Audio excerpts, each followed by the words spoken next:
Valentino Rossi n'était pas qu'un champion, il fut le pilote qui a changé pour toujours l'histoire du MotoGP. Dans cette vidéo, nous nous souvenons de son arrivée dans l'élite, de son charisme sûr et hors piste, et comment il a transformé chaque course en un spectacle inoubliable. De ses duels légendaires à sa mentalité unique pour concourir sous pression, nous découvrons ce qui l'a rendu différent des autres et pourquoi des millions de fans le considèrent bien plus qu'un pilote. Bienvenue dans cette traversée de la vie du docteur. Pour comprendre le mythe, il faut retourner à Tavullia, un petit village italien où l'asphalte sent le passé et le futur. Valentino est né le 16 février 1979 et son destin a été décidé par son père, Graziano Rossi, un ancien pilote de Grand Prix qui sentait l'essence comme d'autres sentent le café. Pendant que d'autres enfants rêvaient de football, Valentino rêvait de virage. À 5 ans, il courait déjà en karting. Le problème, c'est qu'il gagnait trop. Mais ça ne lui suffisait pas. Un jour, il a vu des mini-motos et a dit « c'est mon truc ». Son père, entre fierté et inquiétude, lui a construit une piste dans le jardin arrière. Les voisins se plaignaient du bruit. Aujourd'hui, ces plaintes font partie de l'histoire du motocyclisme. Mais avant de continuer, je veux essayer quelque chose. Combien d'entre vous pensent que Rossi est né avec l'asphalte dans les veines? Écrivez-moi un seul mot dans les commentaires. Mythe. Comme ça, oui, en grand. Et si vous aimez ce que nous racontons, cliquez sur le bouton s'abonner. Ne vous repentirez pas, c'est plus facile que de doubler Biaggi. L'enfance de Rossi n'était pas celle d'un enfant normal. Pendant que ses camarades de classe rêvaient d'être pompier ou astronaute, lui dessinait des courbes dans ses cahiers. Sa mère, Stefania, raconte que Valentino s'endormait en regardant des cassettes de course. Et son père, Graziano, a vite compris qu'il n'élevait pas un enfant comme les autres, mais un futur prédateur de l'asphalte. À 11 ans, il concourait déjà en mini-moto au niveau national. Et même s'il ne gagnait pas toutes les courses, quelque chose attirait l'attention. Sa façon de doubler. Il n'attendait pas les lignes droites. Il n'attendait pas les erreurs des autres. Il inventait des ouvertures là où il n'y en avait pas. Cette obsession de l'impossible l'a accompagné toute sa vie. Il y a une histoire que peu de gens connaissent. Quand Valentino avait 13 ans, il a participé à une course de mini-moto où il est tombé au premier tour. Il s'est relevé, a ramassé sa moto dont le guidon était tordu et au lieu d'aller au stand, il a continué à rouler. Il est revenu, tombé.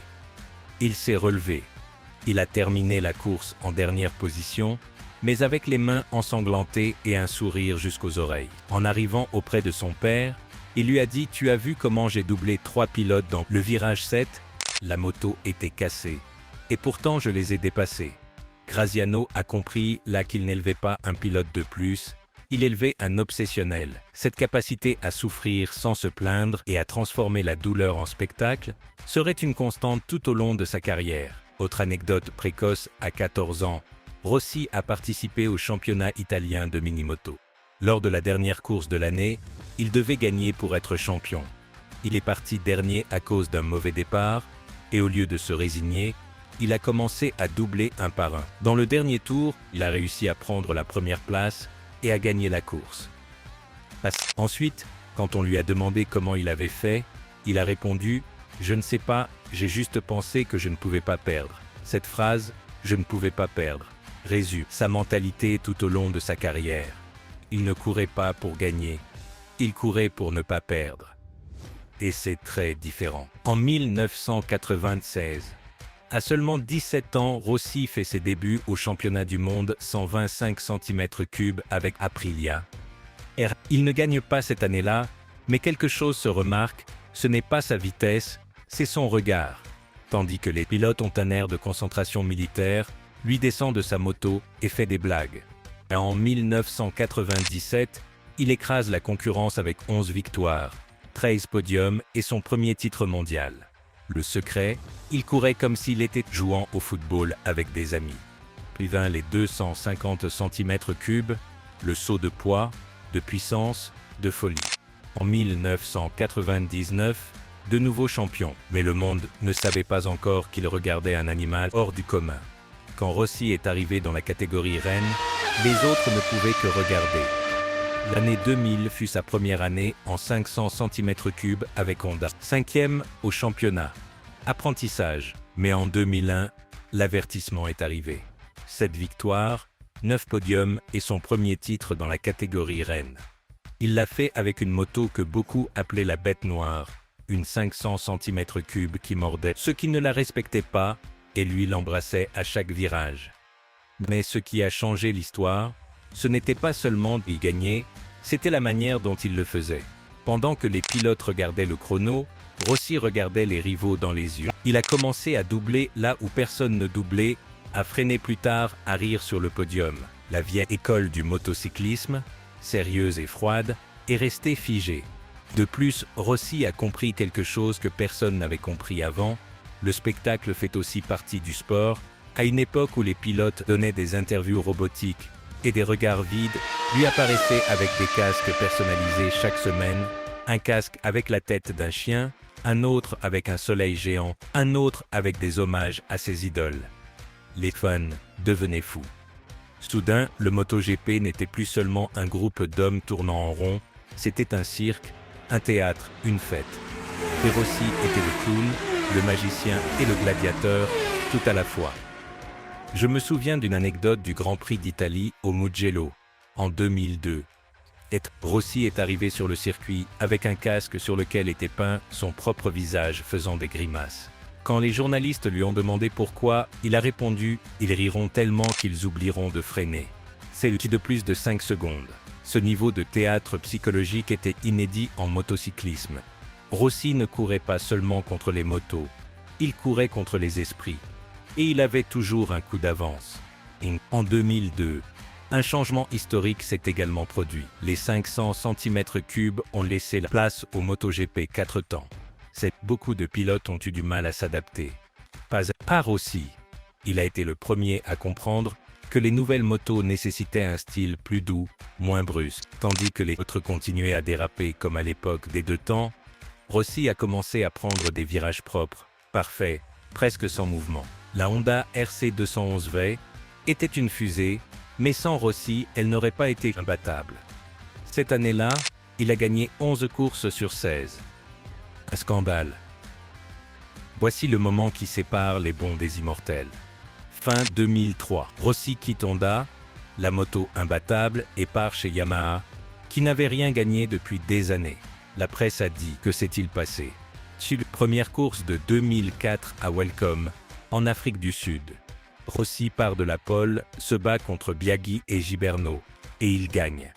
Non seulement il gagne, mais il les a brisés. Cette saison-là, il a remporté 9 courses et a remporté son premier titre avec Yamaha. Point clé. Yamaha n'avait pas gagné de championnat du monde depuis 1992, avec Wayne Rainey.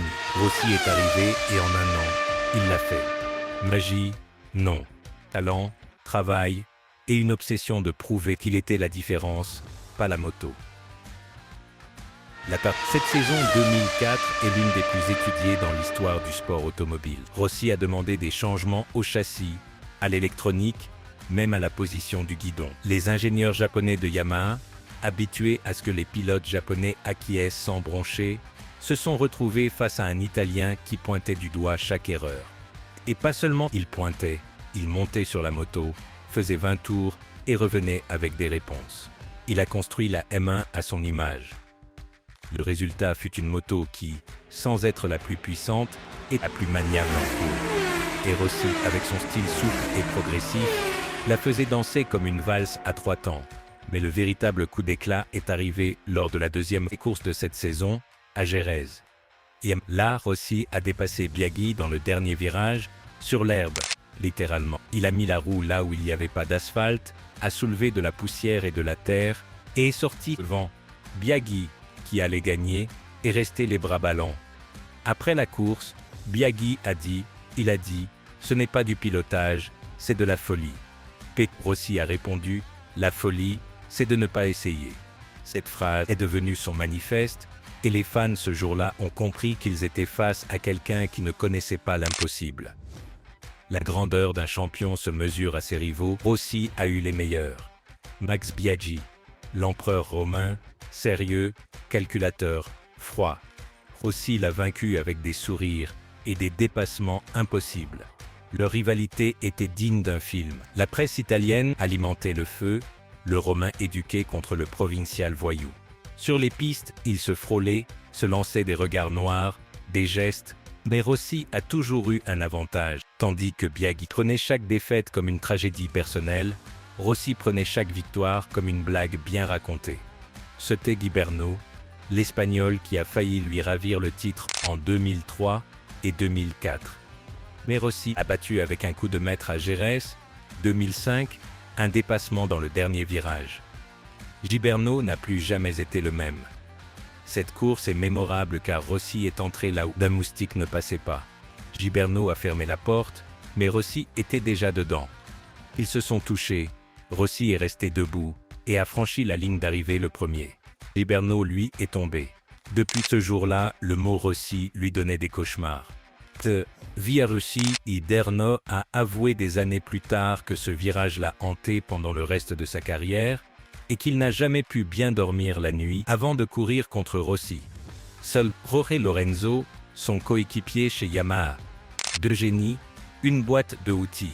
Lorenzo, parfait sur la trajectoire. Rossi d'une ingéniosité féroce. Ils se sont affrontés, se sont détestés, se sont respectés. Il y a eu des années où le stand Yamaha ressemblait à une cocotte minute. Lorenzo gagnait des courses avec une froideur de chirurgien. Aussi les gagnait avec une âme de torero. En 2010, Lorenzo fut champion et Rossi s'est cassé la jambe. Mais la rivalité est restée vive jusqu'à ce que Rossi parte chez Ducati, puis est revenu chez Yamaha. Curieusement, aujourd'hui, ils sont amis. Le temps et les années arrangent ce que les roues détruisent. Lorenzo a dit un jour « J'ai plus appris en perdant contre Rossi qu'en gagnant contre personne ». C'est ça la grandeur du rival. Casey Stoner, l'Australien volant, avec une Ducati qui ressemblait à un missile. Rossi a dû se réinventer pour le chasser. Stoner était le pilote le plus rapide sur le sec, pur talent naturel. Mais là où Rossi gagnait, c'était sur la régularité et dans la guerre psychologique. Il lui lançait des pics en conférence de presse. Il lui disait qu'il gagnait seulement parce que sa moto était la plus rapide en ligne droite. Stoner, hypersensible, se fâchait et commettait des erreurs. Et Rossi, tel un vieux renard, en profitait. Un jour, Stoner a dit « Rossi joue avec la tête des gens ». Et Rossi a répondu « Je ne joue pas, j'aide juste les gens à voir la réalité ». Cette guerre mentale a duré des années. Et bien que Stoner était plus rapide en vitesse pure, Rossi lui a gagné des titres par sa constance, et Marc Marquez, l'héritier. La bataille de Sepang 2015 fut la fin d'une ère et le début d'une autre. Cette saison-là, Rossi est arrivé en tête à la fin du championnat. Marquez, déjà mathématiquement éliminé, a livré un duel très intense en Malaisie. Il y a eu contact, un coup de pied à la jambe que Rossi a dit involontaire, mais la répétition a semé le doute et une sanction qui lui a coûté de partir dernier à la dernière course. Il a perdu le titre contre Lorenzo. Ce fut le début de la fin, mais aussi la preuve que Rossi, à 36 ans de l'époque, était encore capable d'effrayer un jeune de 20 ans. Marquez l'a reconnu des années plus tard. Sans Rossi, je n'aurais pas été le même pilote. Il m'a appris à me battre. Attendez, faisons une pause express. De tous ses rivaux, lequel, selon vous, a le plus mis le docteur en échec? Un seul mot en commentaire. Biaggi, Guiberno, Lorenzo, Stoner ou Marquez. Celui qui vous fait le plus mal. Et si vous n'êtes pas encore abonné, qu'attendez-vous? Ça ne fait que commencer. Abonnez-vous, le virage est serré. Le plus fascinant, c'est que tout cet humour n'était pas un numéro, c'était son bouclier et son épée. Pendant que d'autres se soumettaient sous la pression, Rossi organisait des fêtes avec l'équipe, se déguisait en personnage de jeux vidéo et plaisantait sur la ligne de départ. Mais quand il baissait sa visière, il devenait un animal tactique. Il étudiait ses rivaux course par course, il savait quand attaquer, quand attendre et quand faire peur à l'adversaire avec un dépassement chirurgical. En MotoGP, où les millièmes de seconde décident de tout, il jouait aux échecs à 340 km/h et il souriait. Une anecdote résume tout. En 2006, Lors de la dernière course de Valence, il perdait le championnat face à Nicky Hayden. Il devait gagner et que Hayden finisse hors du top 3. Cet Hayden a terminé 3e. Rossi a gagné la course, mais a perdu le titre. Et au lieu de s'enfermer dans son motorhome, il est allé au stand de Hayden, l'a serré dans ses bras et lui a dit « Tu l'as mérité, l'Américain ». Cette nuit-là, ils ont dîné ensemble. Ça, c'est Valentino Rossi. Concourir comme un démon, mais respecter comme un ange. Une autre anecdote merveilleuse s'est produite en 2007 quand Casey Stoner écrasait tout avec sa Ducati. Rossi, sachant qu'il ne pouvait pas gagner en vitesse pure, a commencé à étudier les trajectoires de Stoner pendant des heures. Il a vu que l'Australien avait un point faible au virage 11 de Phillip Island. Il a entraîné ce virage 1000 fois. Quand la course est arrivée, il a dépassé Stoner exactement là. Stoner l'a regardé incrédule. Après, il a avoué « Je ne comprends pas comment il a pu me dépasser là. Je pensais que cet endroit était le mien. » Non, Casey, cet endroit était à Rossi. Il y a aussi l'histoire de 2008 à Laguna Seca contre Stoner. Cette course est considérée par beaucoup comme la meilleure de l'histoire du MotoGP. Rossi et Stoner se dépassent mutuellement à chaque virage et dans l'un d'eux, Rossi a mis sa moto à l'intérieur de la célèbre Cuesta del Sacacorcho, un endroit où personne ne dépasse. Il est passé par l'herbe, est revenu et a gagné la course. Puis il a dit, soit j'essayais, soit je me contentais d'être deuxième, et moi je ne m'en contente pas. Ce jour-là, une légende est née au sein de la légende. Beaucoup de champions partent et emportent leurs secrets. Rossi a fait le contraire. Il les a multipliés. En 2014, il a créé la VR46 iRiders Academy. Une maison, une piste de flat track dans son jardin et une méthode folle mais efficace. Apprends en t'amusant, mais entraîne-toi comme un animal. De là sont sortis des pilotes qui dominent aujourd'hui le MotoGP. Pecco Bagnaia, double champion du monde, Franco Morbidelli, Marco Bezzecchi, Luca Marini, tous portent l'école Rossi dans les veines. Non seulement ils ont appris à prendre les virages, mais aussi à gérer la pression, à célébrer avec humilité et à respecter l'adversaire. C'est ça, le vrai héritage. Aujourd'hui, quand tu vois Bagnaia doubler dans le dernier tour, tu vois un petit bout de Valentino Rossi. L'académie n'est pas seulement un lieu d'entraînement, c'est une philosophie. Rossi leur apprend à utiliser la moto comme une extension du corps, mais aussi à utiliser leur tête. Il leur dit « N'imitez pas mon style, trouvez le vôtre ».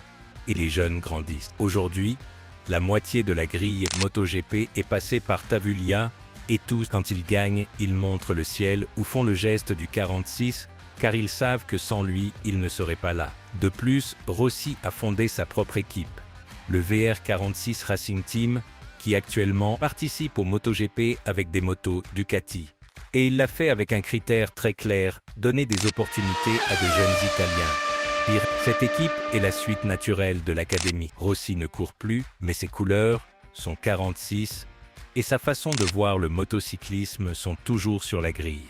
Tant qu'un pilote du VR46 fera un dépassement impossible, Rossi restera vivant sur l'asphalte. Les chiffres bruts parlent de 9 titres mondiaux, 115 victoires en Grand Prix, 89 en MotoGP, 235 podiums, 65 poles. Mais les chiffres ne disent pas comment il s'est relevé de chutes brutales comme à Mugello 2010, quand il s'est cassé la jambe et est revenu courir 40 et un jour après. Les médecins lui ont dit qu'il avait besoin de 3 mois de repos. Il a mis une attelle personnalisée, est monté sur sa moto au Sachsenring et a terminé 5e avec une jambe cassée. Ça ne figure pas dans les statistiques. Les chiffres ne disent pas qu'en 2017, à 38 ans, il se battait encore pour les podiums et qu'en 2021, à 42 ans, il a fait ses adieux. À Valence avec une ovation de 10 minutes, c'est le seul pilote de l'histoire à avoir gagné des championnats du monde dans 4 catégories différentes. 125 cm3, 250 cm3, 500 cm3 et MotoGP. Personne d'autre. C'est aussi le pilote avec le plus de saisons consécutives en remportant au moins une course. 26 saisons, de 1986 à 2021, c'est énorme. Et c'est énorme. Et c'est probablement le pilote qui a le plus souvent remonté depuis des positions reculées jusqu'à 24 places gagnées en une seule course. Le 14 novembre en 2021, le monde du motocyclisme s'est arrêté. Valentino Rossi a franchi la ligne d'arrivée pour la dernière fois en tant que pilote MotoGP. Il n'a pas gagné cette course. Il a terminé 10e, mais le public n'a pas scandé le vainqueur. Ils ont scandé Val, Val, Val. Des hommes de 50 ans pleuraient. Des enfants de 10 ans agitaient des drapeaux avec le 46. Et lui, l'éternel showman, a fait un tour d'honneur sans moto, avec un drapeau italien sur les épaules. Il n'y a pas eu de discours triste, juste un sourire et un pouce levé.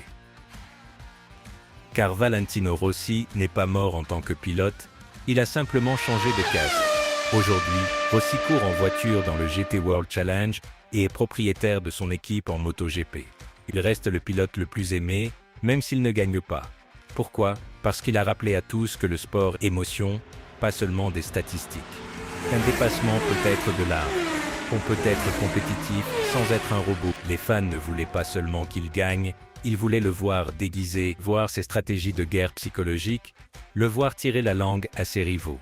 Il a fait en sorte que tes parents, tes oncles et même tes grands-parents sachent qui était le gars à la moto jaune avec le 46. Valentino Rossi n'était pas seulement un champion.